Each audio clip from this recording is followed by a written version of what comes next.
Assalamualaikum warahmatullahi wabarakatuh. Patepang deui sareng ibu di pengajaran bahasa Sunda. Nah anak-anak, minggu kamari urang tos belajar rarangken hareup. Minggu ayeuna urang teraskeun ka rarangken tengah.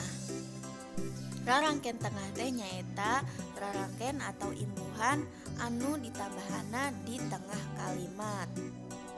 Aya sabaraha macam rarangken tengah teh, baik urang tingali rarangken tengah anu bakal dijelaskeun ku ibu di dieu.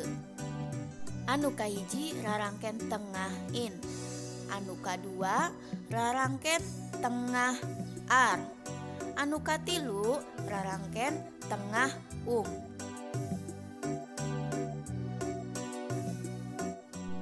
anu kahiji nyaeta rarangken in. Rarangken in mangrupakeun rarangken tengah anu sacara umum ngawangun kecap pagawean jeung sifat. Ayeuna urang tingali contoh di handap ieu. Anu kahiji tinulis, asal katana tulis. Anu kadua sinerat, asal katana serat. Dua kalimat ieu ditambahan rarangken in, jadi dibacana tinulis jeung sinerat.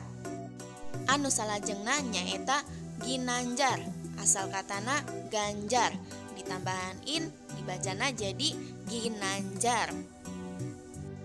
Pinanggih, asal katana panggih, ditambahan in jadi pinanggih.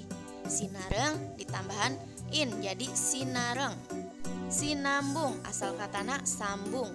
Ginanjar, asal katana ganjar. Sinatria, asal katana satria.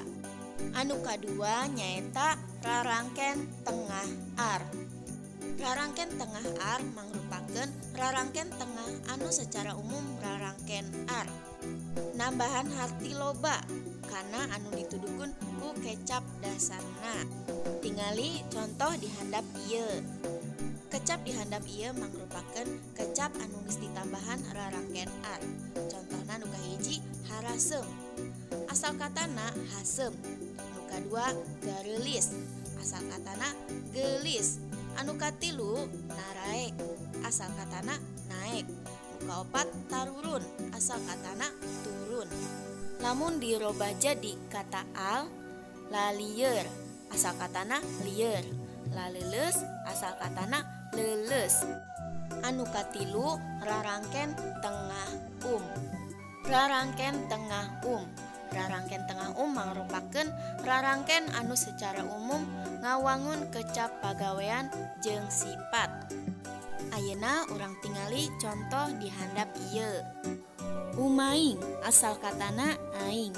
Gumantung, asal katana gantung. Gumelis, asal katana geulis. Gumasep, asal katana gasep. Sumujud, asal katana sujud. Lumampah, asal katana lampah. Kumaula, asal katana kaula. Gumading, asal katana gading.